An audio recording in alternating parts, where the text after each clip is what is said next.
Greetings Airsofters, RJ here from Airsoft Gear Guide.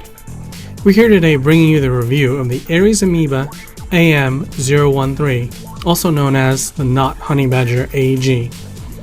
This review has been sponsored by AirSplat.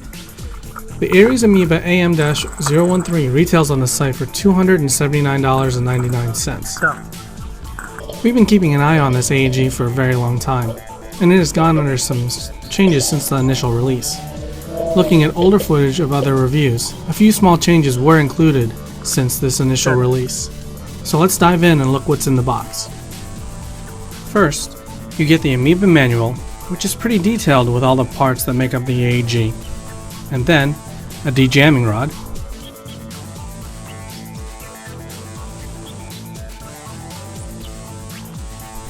one small polymer rail, and one medium polymer rail, along with the attachment screws.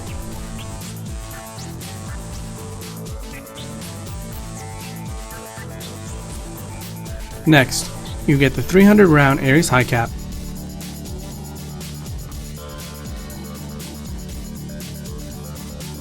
and finally, the Amoeba 013 in Dark Earth.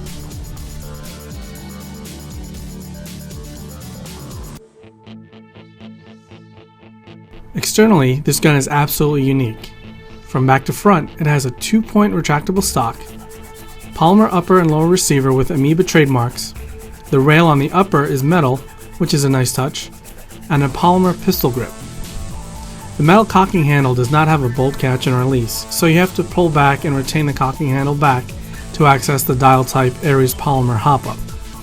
The front and rear sights are Troy styled, but are made out of polymer. However, they are not adjustable, nor do they have the push button lock. The front handguard is CNC 6063 aluminum and modeled after the Honey Badgers. Each of the rails can be screwed in with multiple threaded holes throughout the handguard system. The outer barrel mock suppressor is one piece, so you can't remove it if you wanted to change it out. The handguard system comes with a small rail and a large rail installed with one upper and one lower handstop guards. The battery is housed in the stock, and you will need a special brick-type battery to fit. Stick lipos such as a 2-cell 7.4 volt do not fit inside this space. You can order the special type brick lipos on the AirSplat website.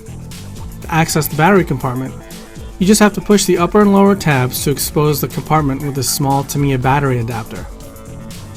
Internally, you have the updated ARES version 2 gearbox, which has a 3rd generation electronic firing control system and a microswitch MOSFET built in. It is compatible with the ARES electronic gearbox programmer shown here, however, that is sold separately. The gearbox also has a quick change spring design, however, you have to disassemble the whole AEG to access the gearbox. A high torque long type motor is installed, and it can easily pull a M120 spring and has a nice rate of fire. The inner barrel is 6.03 in diameter and 300 millimeters long. Well, enough of that. Let's shoot this darn thing. We ran it through a chrono with HPA 0.25 gram bio BBs.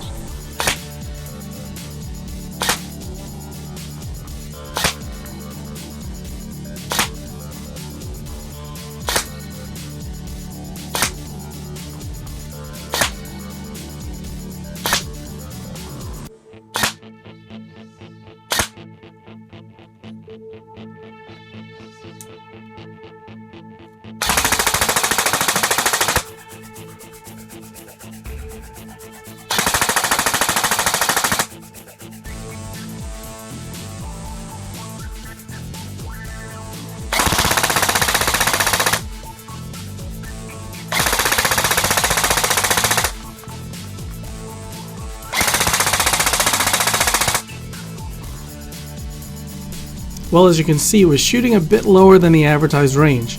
However, at this FPS with 0.25s or even 0.20 gram BBs, you are still indoor field legal. The trigger response is very crisp with no noticeable lag delays.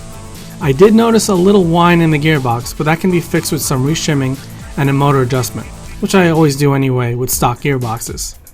We took the Amoeba AM013 out on the field at Operation Lion Claw's Operation Lightning Strike 6 in Maryland. Using HPA 0.25 gram bio BBs, it performed decently, although I did notice that the hop-up needed to be adjusted pretty far for it to fly straight.